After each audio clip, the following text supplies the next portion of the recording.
ಬಳ್ಳಾರಿಯಲ್ಲಿ ಜನವರಿ 1ನೇ ತಾರೀಕಿಗೆ ಆ ಘಟನೆ ಏನಾಯಿತು, ಆ ಘಟನೆಯ ಬಗ್ಗೆ ಎಲ್ಲ ವಿಚಾರಗಳನ್ನು ಚರ್ಚೆ ಮಾಡಿದ್ವಿ.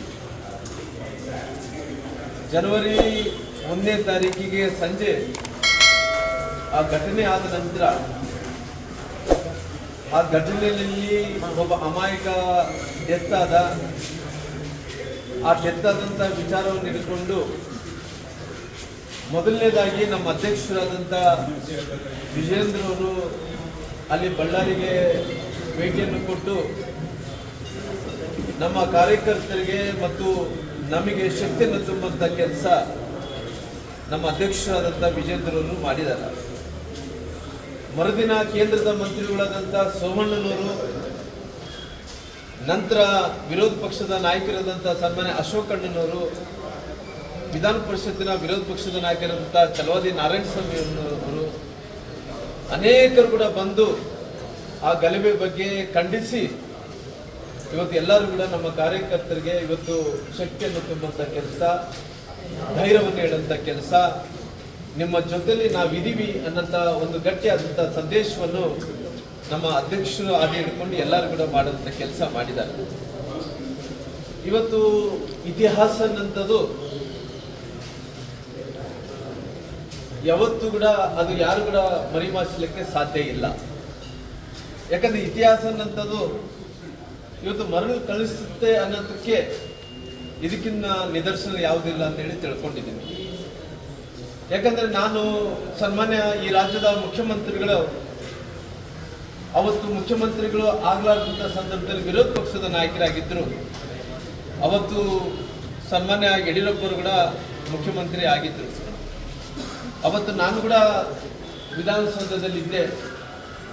ಅವತ್ತು ಆ ರೆಡ್ಡಿ ಕುಟುಂಬದ ವಿರುದ್ಧವಾಗಿ ಸದನದಲ್ಲಿ ಸಿದ್ದರಾಮಯ್ಯ ಸಾಹೇಬರವರು ತೊಡೆತಟ್ಟಿ ಅವತ್ತು ಬೆಂಗಳೂರಿನಿಂದ ಬಳ್ಳಾರಿ ತನಕ ಕೂಡ ಪಾದಯಾತ್ರೆಯನ್ನು ಮಾಡ್ಕೊಳ್ತಾ ಬಂದರು. ಇವತ್ತು ಅವರೇ ಪಕ್ಷದ ಶಾಸಕರಾದಂಥ ನಾರಾ ಭರತ್ ರೆಡ್ಡಿಯವರು ನಮ್ಮ ಮೇಲೆ ಇವತ್ತು ಗುಂಡಾರಿಸುವಂಥ ಕೆಲಸ ಮಾಡಿದ್ದಾರೆ. ಇದಕ್ಕಿಂತ ನಾವು ಏನು ಹೇಳಬೇಕಂತೇಳಿ ಒಂದು ಕೂಡ ಗೊತ್ತಾಗ್ತಾ ಇಲ್ಲ. ಅವ್ರದೇ ಪಕ್ಷದ ಶಾಸಕರಾದಂಥ ನಾರಾ ಭರತ್ ರೆಡ್ಡಿಯವರು, ಅಂಗರಕ್ಷಕರು, ಅವರೆಲ್ಲರೂ ಕೂಡ ಸೇರಿಸಿಕೊಂಡು ನಮ್ಮ ಕಾರ್ಯಕರ್ತರ ಮೇಲೆ ನಮ್ಮ ಮೇಲೆ ಇವತ್ತು ಗುಂಡಾರಿಸುವಂಥ ಕೆಲಸ ಮಾಡಿದ್ದಾರೆ. ಅವತ್ತು ಸನ್ಮಾನ್ಯ ಈ ರಾಜ್ಯದ ಮುಖ್ಯಮಂತ್ರಿಗಳಂತ ಸನ್ಮಾನ್ಯ ಸಿದ್ದರಾಮಯ್ಯ ಸಾಹೇಬರು ಬಳ್ಳಾರಿ ತನಕ ಕೂಡ ಬೆಂಗಳೂರಿನಿಂದ ಪಾದಯಾತ್ರೆಯನ್ನು ಮಾಡಿದರು. ಎದಕ್ಕೋಸ್ಕರವಾಗಿ ಮಾಡಿದರು? ಅಕ್ರಮ ಗಣಿಗಾರಿಕೆ ಆಗ್ತಾ ಇದೆ, ರಿಪಬ್ಲಿಕ್ ಆಫ್ ಬಳ್ಳಾರಿ ಅನ್ನೋಂಥ ಒಂದು ಮಾತನಾಡಿ ಅವರು ಸಿದ್ದರಾಮಯ್ಯನವರು ಅವರು ಎಲ್ಲರೂ ಕೂಡ ಸೇರಿಕೊಂಡು ಪಾದಯಾತ್ರೆಯನ್ನು ಮಾಡಿದರು.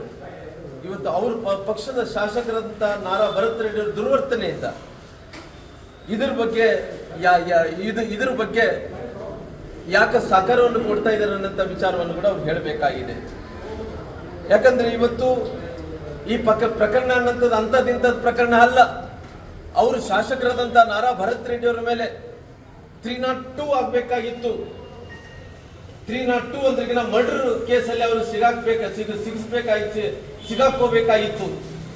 ಅವ್ರು ಕಣ್ಣೆದುರಿನೇ ಒಬ್ಬ ರಾಜಶೇಖರನಂತ ಯುವಕನನ್ನು ಅವ್ರ ಅಂಗರಕ್ಷಕರು ಅವರು ಬಗಲ್ಗಡೆ ಇದ್ದು ಆ ರಾಜಶೇಖರವ್ರನ್ನ ಹತ್ಯೆ ಮಾಡಿಸಿದಾರ.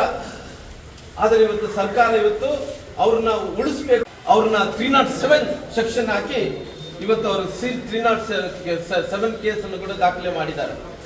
ಯಾಕಂದ್ರೆ ಇವತ್ತು ಅವರು 307 ಅಂದ್ರೆ ಅಟೆಂಪ್ಟಿವ್ ಮರ್ಡರ್, 302 ಅಂದ್ರೆ ಮರ್ಡರ್. 302 ಅಲ್ಲ ಅವರೇ ಅಕ್ಯೂಸ್ಡ್ ನಾರಾ ಭರತ್ ರೆಡ್ಡಿ ಅವರು, 307 ಕೂಡ ಅವರೇ ಅಕ್ಯೂಸ್ಡ್ ಆಗಿರೋ ಕಾರಣ ಇಲ್ಲಿ ತನಕ ಆಗಿದೆ. 12 ದಿನ ಕಳೀತಾ ಇದೆ. 12 ದಿನ ಕಳೀತಾ ಇದ್ರು, ಇಲ್ಲಿ ತನಕ ಆಗಿದೆ. ನಾರಾ ಭರತ್ ರೆಡ್ಡಿ ಅವ್ರನ್ನ ಅರೆಸ್ಟ್ ಮಾಡ್ತಾ ಇಲ್ಲ.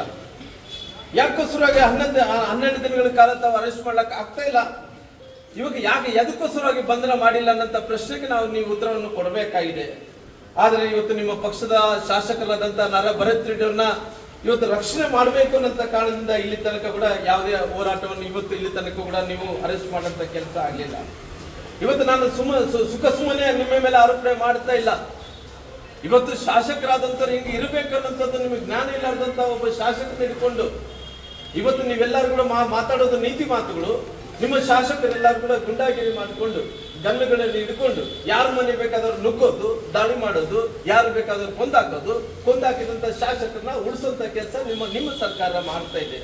ಅದಕ್ಕೋಸ್ಕರವಾಗಿ ಇವತ್ತು ನಾನು ಸಾಕಷ್ಟು ನೋಡಿದಂತ ಟೈಮಲ್ಲಿ, ಯಾಕಂದ್ರೆ ಇವತ್ತು ನಾನು ಅವರು ಸರ್ಕಾರದಲ್ಲಿ ಇರೋ ಕಾರಣ ಅವ್ರು ಆಲ್ರೆಡಿ ಎಂಕ್ವೈರಿ ಕೊಟ್ಟಿದ್ದಾರೆ, ಸಿಐಡಿ ತನಿಖೆ ಕೊಟ್ಟಿದ್ದಾರ. ಸಿಐಡಿ ತನಿಖೆ ಕೊಟ್ಟಂತ ಟೈಮಲ್ಲಿ ನಾವು ಇವತ್ತು ನಮ್ಗೆ ಏನೇನು ದಾಖಲಾತಿ ಇದೆನೋ ಎಲ್ಲ ವಿಡಿಯೋ ತುಣುಕುಗಳನ್ನು ಎಲ್ಲವನ್ನು ಕೊಡಂತ ಕೆಲಸ ಮಾಡಿದ್ವಿ. ಏನ್ ಇವತ್ತು ಬೆಳಗ್ಗೆ ಆದಂತ ಘಟನೆ ಆದ ನಂತರ 2 ಗಂಟೆ ಆದಂತ ಘಟನೆ ನೋಡ್ಕೊಂಡು 2 ಗಂಟೆಯಿಂದ 7 ಗಂಟೆ ಆದಂತ ಘಟನೆವರೆಗೂ ಕೂಡ ಆ ಹುಡುಗ ರಾಜಶೇಖರ್ ಸತ್ತಿರೋ ಅವತ್ತು ಆ ಸನ್ನಿವೇಶದಲ್ಲಿ ಏನ್ ತೀರ್ಕೊಂಡಿದ್ರು ಅಲ್ಲಿ ತನಕ ಕೂಡ ಎಲ್ಲ ದಾಖಲಾತಿಗಳನ್ನು ಕೊಡಂತ ಕೆಲಸ ಮಾಡಿದ್ವಿ.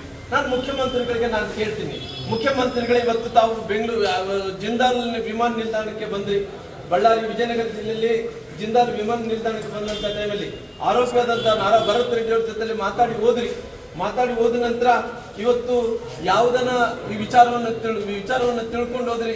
ಆದ್ರೆ ಇವತ್ತು ನೀವು ಆರೋಪಿ ನಂಬರ್ 1 ಆದಂತ ನಾರಾ ಭರತ್ ರೆಡ್ಡಿ ಜೊತೆಲಿ ಚರ್ಚೆ ಮಾಡ್ಕೊಂಡು ಹೋದ್ರಾಗ್ಲಿ, ಇವತ್ತು ಸತ್ತಂತ ರಾಜಶೇಖರ್ ಬಗ್ಗೆ ಏನನ್ನ ಒಂದನಾಗ್ಲಿ ಸ್ವಾಂತನ ಹೇಳಂತ ಕೆಲಸ ಮಾಡಿದ ರಾಜಶೇಖರ್ ಅವರು ಸತ್ತ ನಂತರ ಮುಖ್ಯಮಂತ್ರಿಗಳಾಗಿ ಇವತ್ತು ಹೇಳಬೇಕಾಯ್ತು. ನಿಮ್ಮ ಕಾರ್ಯಕರ್ತರಾದಂತ ರಾಜಶೇಖರ್ ಅವರು ಈ ಘಟನೆಯಲ್ಲಿ ಇವತ್ತು ಬೇರೆಯವರು ಗನ್ನಿಂದ ಹಾರಿ ಇವತ್ತು ಸತ್ತಿರೋ ಕಾರಣ ಇವತ್ತು ಮುಖ್ಯಮಂತ್ರಿಗಳು ಎಲ್ಲಿಗಳು ಸಾಂತ್ವನ ಹೇಳಂತ ಕೆಲಸ ಕೂಡ ಮಾಡಲಿಲ್ಲ.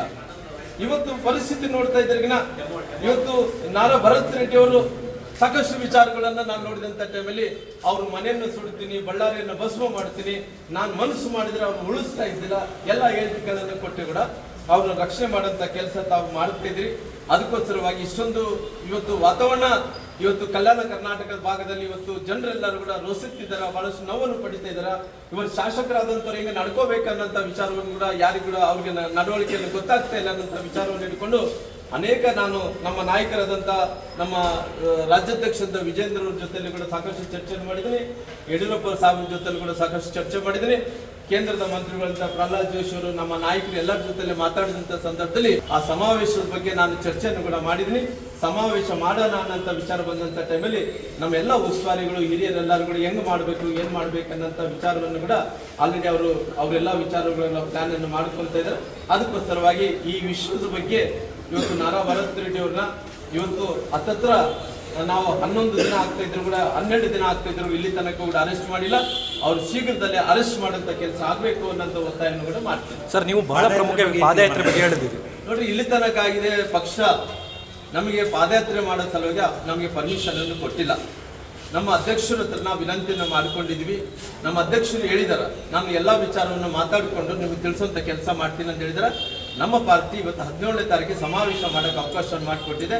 ಇಲ್ಲಿ ತನಕ ಇನ್ನು ಏನು ಅಪ್ಡೇಟ್ ಆಗಿಲ್ಲ. ಅಪ್ಡೇಟ್ ಆದ್ರೆ ತಮ್ಗೆ ತಿಳಿಸುವಂತ ಕೆಲಸ ಮಾಡ್ತೀನಿ. ಪಾದಯಾತ್ರೆಗೆ ಯಾಕೆ ಅವಕಾಶ ಕೊಟ್ಟಿಲ್ಲ ಸರ್? ಅಲ್ಲ, ನಮ್ಮ ಪಾರ್ಟಿಯವ್ರು ಚರ್ಚೆ ಮಾಡ್ತಾ ಇದ್ದಾರೆ ಏನ್ ಮಾಡ್ಬೇಕನ್ನೋದು. ಪಾರ್ಟಿ ಇಲ್ಲಿ ತನಕ ಇದೆ, ಸಮಾವೇಶ ಮಾಡೋಕೆ ಅವಕಾಶ ಮಾಡಿಕೊಟ್ಟಿದೆ, ಪಾದಯಾತ್ರೆ ಮಾಡೋಕ್ಕೋಸ್ಕರ ಅವಕಾಶ ಮಾಡಿಕೊಟ್ಟಿಲ್ಲ.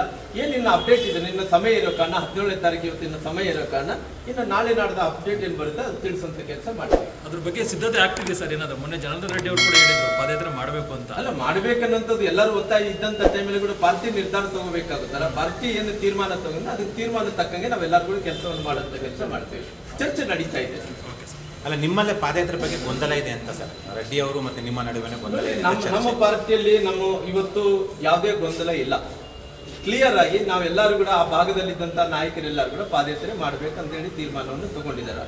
ನಾವೆಲ್ಲರೂ ಕೂಡ ಕುಂತು ನಾನು ಜನಾರ್ದನ್ ರೆಡ್ಡಿ ಅವರು ಎಲ್ಲರೂ ಕೂಡ ಹೇಳಿದಂತ ಪ್ರಕಾರ ಅವ್ರು ಹೇಳಿದ್ರು, ಜನಾರ್ದನ್ ರೆಡ್ಡಿ ಅವರು ಕೂಡ ಇದು ಯಾವುದೇ ಪಾದಯಾತ್ರೆ ಮಾಡ್ಬೇಕಂದ್ರೆ ಪಾರ್ಟಿ ತೀರ್ಮಾನ ತಗೋಬೇಕಾಗುತ್ತೆ. ನಮ್ಮ ರಾಜ್ಯಾಧ್ಯಕ್ಷರಾದ ವಿಜೇಂದ್ರ ಅವ್ರ ಹತ್ರ ನಾವು ಮಾತಾಡಿದಂತ ಸಂದರ್ಭದಲ್ಲಿ ಕೂಡ ಇಲ್ಲ ರಾಮ್ಲವರೇ, ನಾವು ಚರ್ಚೆ ಮಾಡ್ತಾ ಇದ್ವಿ, ಇದಕ್ಕೆ ತೀರ್ಮಾನವನ್ನು ತಗೊಂಡು ತಮ್ಗೆ ತಿಳಿಸುವಂತ ಕೆಲಸ ಮಾಡ್ತೀವಿ ಅಂತಾರ.